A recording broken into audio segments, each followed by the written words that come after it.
Assalamualaikum warahmatullahi wabarakatuh. Salam sejahtera buat kita semua. Semoga pada hari ini kita masih diberikan kesehatan dan kekuatan untuk mengikuti perkuliahan secara daring, yaitu perilaku organisasional. Untuk mata kuliah perilaku organisasional ini nantinya akan diampu oleh dua dosen, yaitu yang pertama oleh Ibu Dr. Randa Panca Winayuningsih, Magister Manajemen.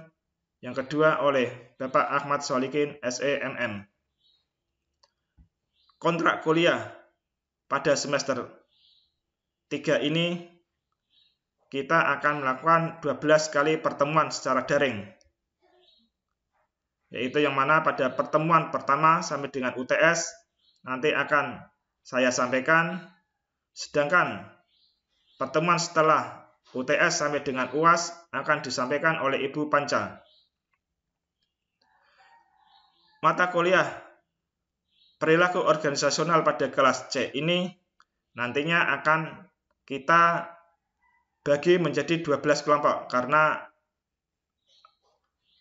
jumlah mahasiswa kelompok C yaitu sejumlah 60, dengan dibagi 12 kelompok maka setiap kelompok terdiri dari 5 orang, yaitu laki-laki dan perempuan.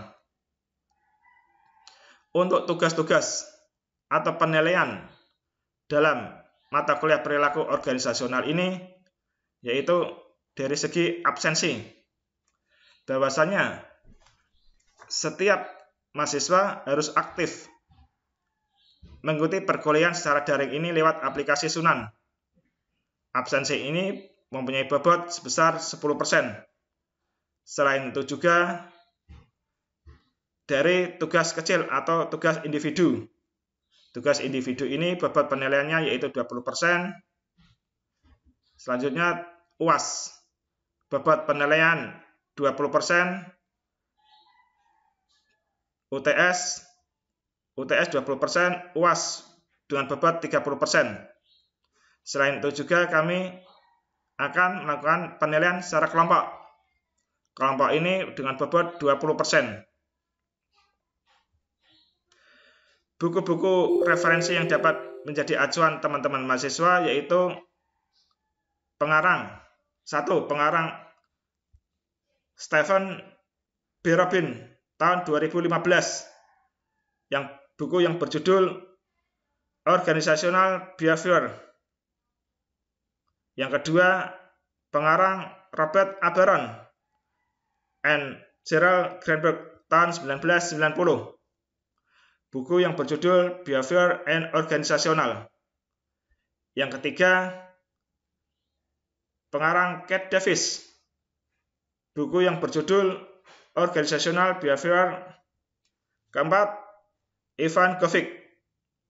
Buku yang berjudul Organizational Behavior. Yang kelima, pengarang Gibson. Buku yang berjudul Organizational Behavior. Selain itu juga teman-teman mahasiswa dapat mencari referensi-referensi lain atau artikel lain dari jurnal maupun artikel seperti Harvard Business Academy.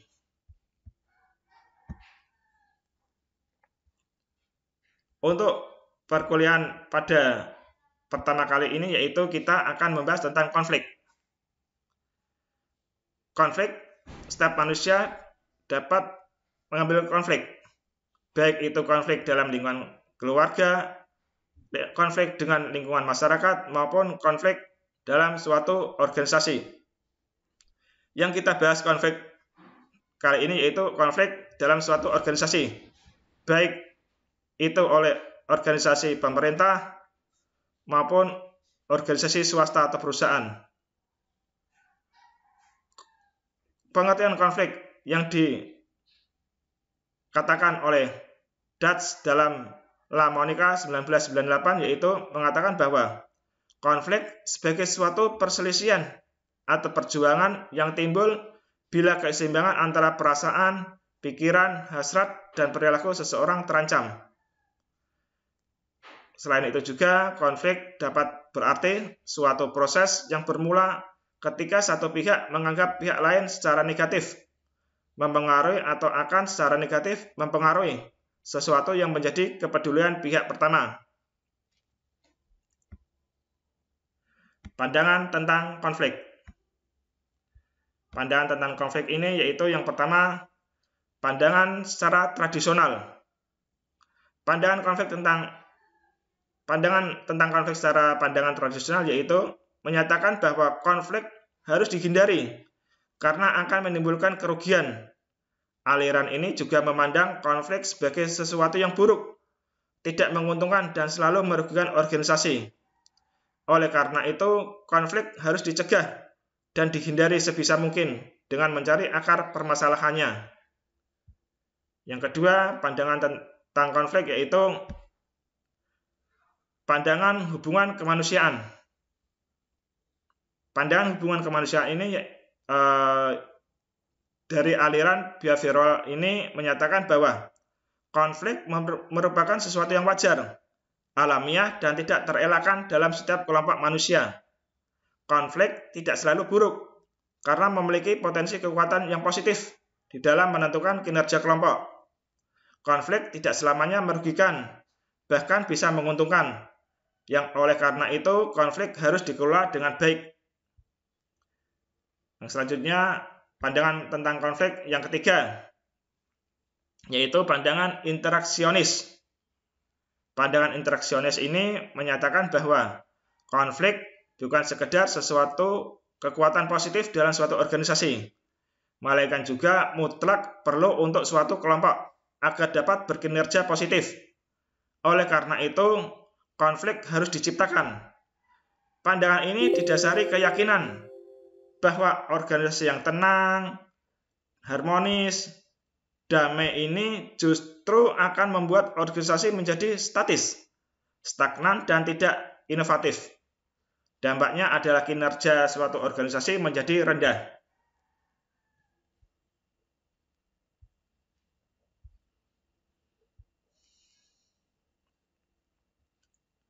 Selanjutnya kita akan membahas yaitu apa saja sih yang menjadi penyebab timbulnya konflik.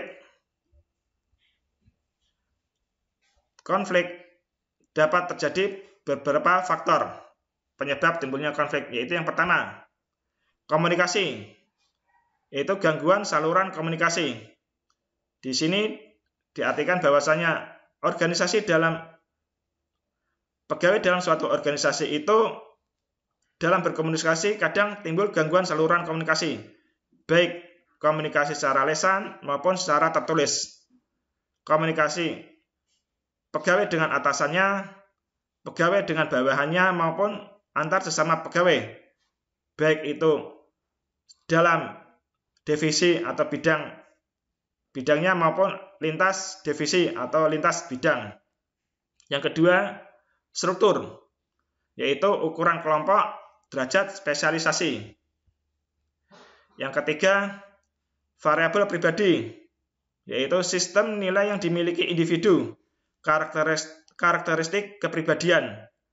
Di sini bahwa setiap pribadi atau pegawai mempunyai variabel yang berbeda-beda atau karakteristik yang berbeda-beda.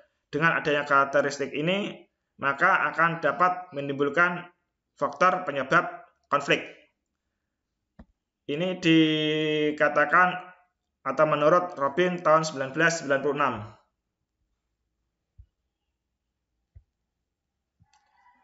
Yang selanjutnya itu konflik dan fungsional. Di sini kita bedakan menjadi dua, yaitu konflik fungsional dan konflik disfungsional. Konflik fungsional ini berkaitan dengan pertentangan antara kelompok yang terjadi, bermanfaat bagi peningkatan efektivitas dan prestasi organisasi. Konflik tidak hanya membantu, tetapi juga merupakan suatu kondisi yang diperlukan untuk menumbuhkan daya kreativitas. Konflik fungsional dapat mengarah pada penemuan cara yang lebih efektif untuk menyesuaikan diri dengan tuntutan perubahan lingkungan, sehingga organisasi dapat hidup dan terus berkembang. Yang kedua yaitu konflik disfungsional. Konflik disfungsional berkaitan dengan pertentangan antara kelompok yang merusak atau menghalangi pencapaian tujuan kelompok. Sebagian besar organisasi mengalami konflik pada tingkat yang lebih besar dari yang diinginkan, yaitu dari konflik fungsional, dan prestasi yang dimiliki kelompok akan merosot. Konflik pada tingkat ini sering terjadi karena masing-masing pihak berupaya untuk memperoleh kekuasaan atau power yang lebih besar, terutama sekali dalam pengelolaan sumber daya keuangan.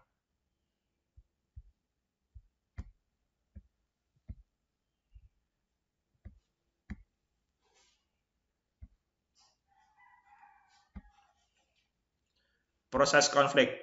Proses konflik ini nantinya ada 5 tahap, yaitu tahap pertama, potensi pertentangan atau ketidakselarasan.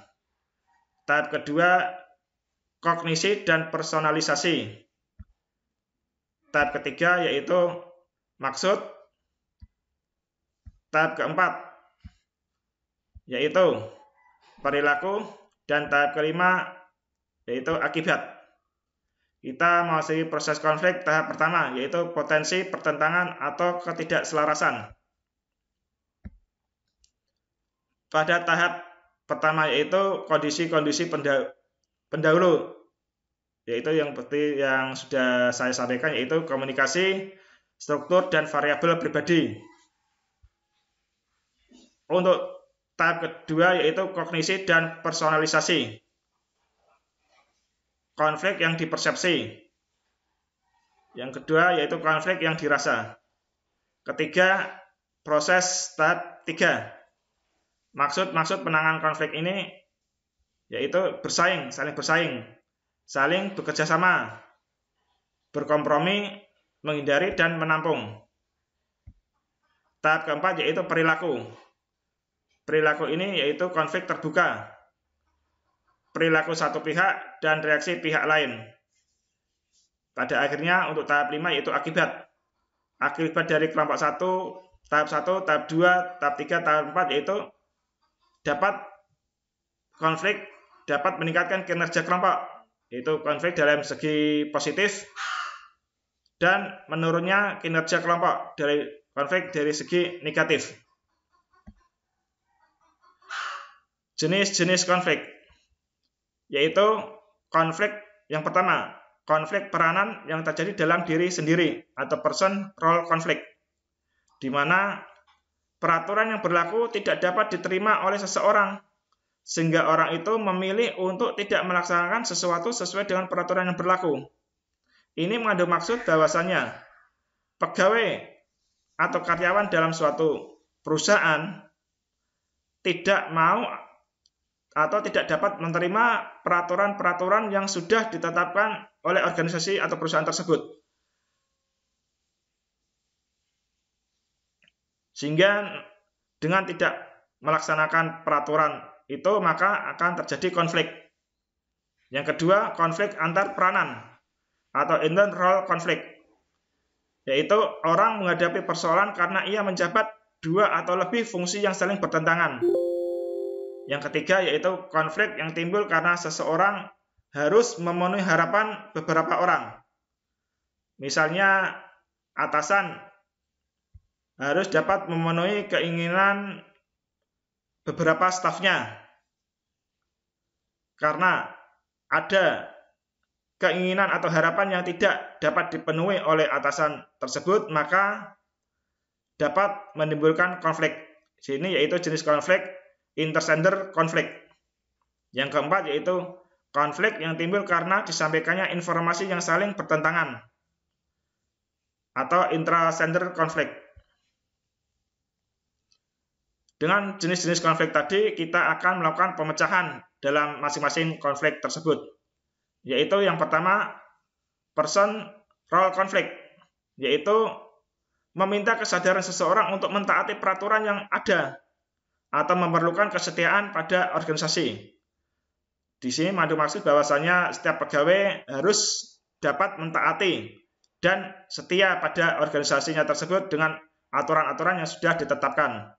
Yang kedua yaitu inter-role conflict, di mana di sini mendefinisikan kembali tugas terlebih dahulu telah dispesialisasikan dan dialokasikan pada orang tersebut, sehingga akibat negatif dari fungsi dapat diminimumkan. Di sini maksudkan bahwasanya atasan sebelum memberikan tugas kepada bawahannya atau stafnya, terlebih dahulu tugas itu harus dispesialisasikan sesuai dengan spesialisasi masing-masing pegawai dan dialokasikan, sehingga dengan demikian dapat konflik yang negatif dapat diminimalisir atau diminimumkan. Yang ketiga yaitu inter-center konflik, yaitu memperlakukan sama bagi pihak-pihak yang berkepentingan. Di sini dalam suatu perusahaan tidak akan membeda-bedakan, bahwa semua kepentingan pihak-pihak mempunyai kepentingan yang sama, bersikap adil. Selanjutnya intra-center konflik, yaitu dapat dihadapi dengan sistem informasi yang lebih baik, serta adanya buku pedoman atau petunjuk yang sama. Di sini bahwa setiap organisasi itu ada sistem informasinya, sistem informasi yang lebih baik, serta adanya buku pedoman atau petunjuk dalam pelaksanaan pekerjaan, ada buku pedoman petunjuk yang sama, sehingga dengan sistem informasi yang lebih baik dan buku pedoman petunjuk, sehingga konflik dalam suatu organisasi dapat dipecahkan. Pihak-pihak yang saling bertentangan konflik dibedakan, yaitu satu, konflik dari dalam diri individu. Yang kedua, konflik antar individu dalam organisasi yang sama. Yang ketiga, konflik antar individu dan kelompok. Yang keempat, konflik antar kelompok organisasi yang sama. Dan yang kelima yaitu konflik antar organisasi.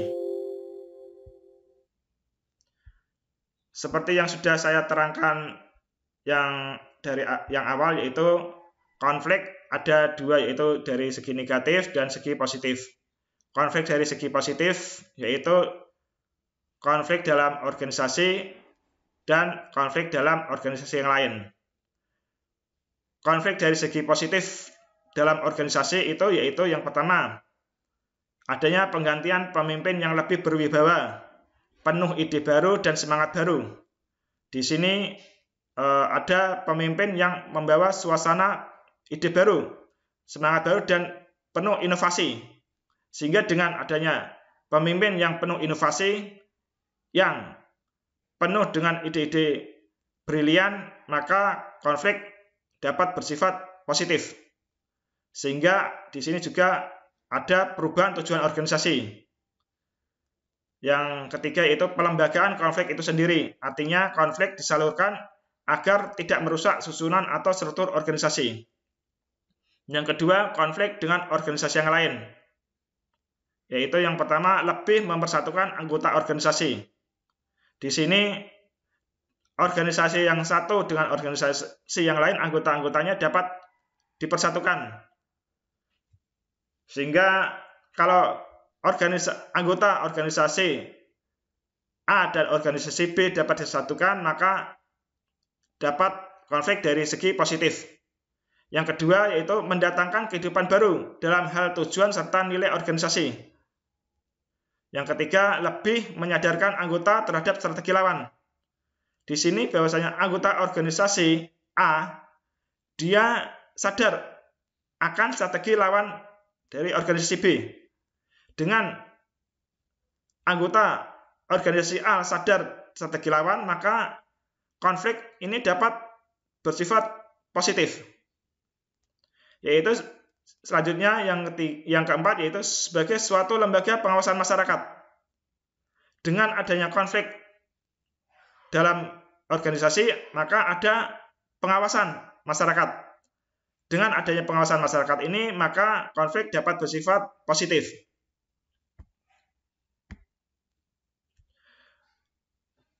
Konflik organisasional itu sumber-sumbernya dari mana saja sih? Yaitu sumber-sumber konflik organisasional bisa berasal dari, yaitu yang pertama, kebutuhan untuk membagi sumber daya yang terbatas. Kedua, perbedaan dalam berbagai tujuan. Yang ketiga, saling ketergantungan kegiatan kerja. Yang keempat, perbedaan nilai-nilai atau persepsi. Kelima, kemenduaan organisasi, dan yang terakhir yaitu gaya-gaya individual. Mari kita lihat grafik atau gambar dalam slide ini, yaitu keterkaitan antara konflik dengan kualitas pelayanan atau kinerja. Di sini dapat kita lihat bahwasanya jika dalam suatu organisasi itu mempunyai konflik yang tinggi, maka kinerja dalam suatu perusahaan atau organisasi menjadi rendah.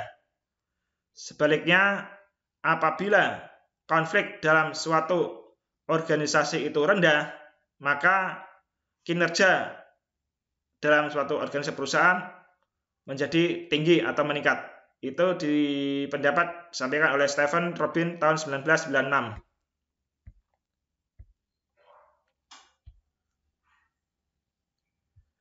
Dengan grafik gambar pada slide yang tadi itu ada 3 situasi, yaitu situasi A, di mana situasi A itu dalam suatu perusahaan konflik rendah atau tidak ada konflik. Dengan organisasi tidak ada konflik, maka tipe konfliknya disfungsional. Mengapa? Karena karakteristik organisasi itu menjadi apatis, stagnan, tidak responsif, serta kekurangan ide, yang pada akhirnya dapat mengakibatkan kualitas pelayanan menjadi rendah. Dengan situasi B, tingkat konflik yang optimal. Konflik yang optimal, maka tipe konfliknya menjadi fungsional. Dengan fungsional itu karakteristik organisasi menjadi hidup, menjadi kritis dan inovasi. Di sini bahwasanya setiap pegawai ada bersikap kritis yang bersifat membangun suatu perusahaan, dan ada inovasi-inovasi baru untuk mendukung pelayanan dalam suatu organisasi, sehingga pelayanan dalam kualitas pelayanannya menjadi tinggi. Untuk situasi C, tingkat konfliknya tinggi, itu ada konflik yang tinggi, sehingga tipe konfliknya menjadi disfungsional. Dengan tipe konflik disfungsional, maka karakteristik internal organisasi akan dapat terganggu, kacau balau, dan tidak kooperatif. Maka akhirnya kualitas pelayanan menjadi rendah. Konflik antar pribadi. Untuk menganalisis dinamika interaksi antara seseorang dengan orang lain, bisa dilihat melalui jendela Johari atau Johari Window. Ini disampaikan oleh Joseph Love and Harry Ingham. Ini teman-teman mahasiswa dapat lihat gambar jendela Johari, yaitu yang pertama, orang mengenal dirinya sendiri. Orang mengenal dirinya sendiri karena pribadi terbuka.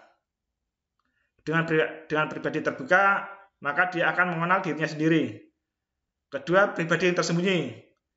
Pribadi tersembunyi ini dia akan sulit mengenal dirinya. Itu yang kedua, yaitu orang tidak mengenal dirinya. Orang tidak mengenal dirinya karena dia pribadi buta dan pribadi tidak dikenal. Kesimpulan dari jendela Johar ini bahwasanya satu, seperti tadi, yaitu pribadi terbuka atau open self. Kecenderungan menimbulkan sedikit, yaitu konflik yang terjadi akan sedikit karena dengan pribadi terbuka. Yang kedua, pribadi tersembunyi atau hidden self. Ini dapat potensi terjadinya konflik antar pribadi. Yang ketiga itu pribadi buta atau blind self. Yang keempat, pribadi tidak dikenal atau unnivered self, yaitu banyak kesalahan pengertian dan konflik antar pribadi yang pasti akan terjadi. Suatu perusahaan atau organisasi jika ada konflik, maka dapat dilakukan 3 strategi dasar dalam penyelesaian konflik antar pribadi, yaitu yang pertama, kalah-kalah atau loss-loss approach. Ada 3 bentuk, yaitu yang pertama, kompromi, yaitu pengambilan jalan tengah yang diterima oleh pihak-pihak yang bersangkutan. Yang kedua, penyuapan, yaitu membayar kepada salah satu pihak yang berkonflik. Yang ketiga, oleh pihak ketiga atau wasit. Strategi yang kedua yaitu menang kalah atau win-loss strategi, yaitu salah satu pihak yang terlibat konflik bermaksud untuk menyusun berbagai kekuatan agar menang dan pihak lain kalah. Yang ketiga yaitu menang-menang atau win-win strategi. Di sini dimaksud bahwasanya untuk penyelesaian strategi konflik tidak ada pihak yang dikalahkan, semua menang. Atau dengan kata lain, win-win solution, solusi yang terbaik dalam suatu organisasi.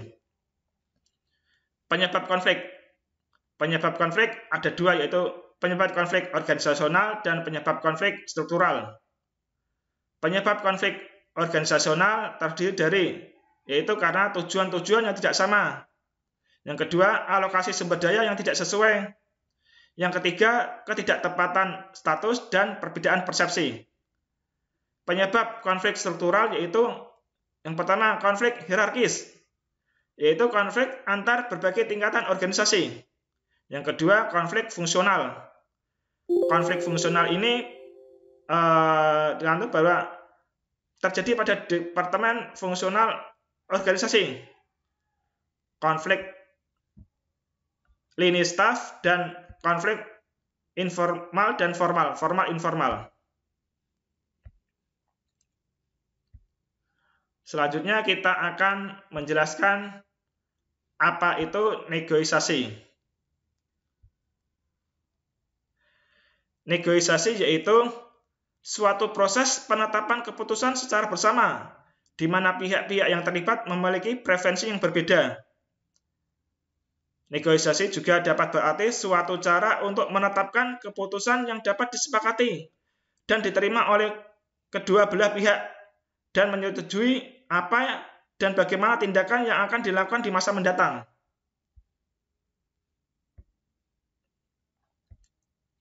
Karakteristik utama negosiasi yaitu yang pertama, senantiasa melibatkan orang-orang baik sebagai individual, perwakilan organisasi atau perusahaan sendiri atau dalam kelompok.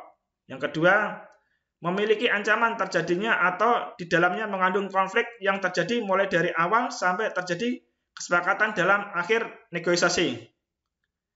Yang ketiga, menggunakan cara-cara pertukaran sesuatu, baik berupa tawar-menawar atau bergain, maupun tukar-menukar atau barter. Yang keempat, hampir selalu berbentuk tatap muka, yang menggunakan bahasa lisan, gerak tubuh, maupun ekspresi wajah. Yang kelima, negosiasi biasanya menyangkut hal-hal di masa yang datang, masa depan, atau sesuatu yang belum terjadi dan kita inginkan terjadi. Yang keenam, yaitu ujung dari negosiasi adalah adanya kesepakatan yang diambil oleh kedua belah pihak. Meskipun kesepakatan itu misalnya kedua belah pihak sepakat untuk tidak sepakat.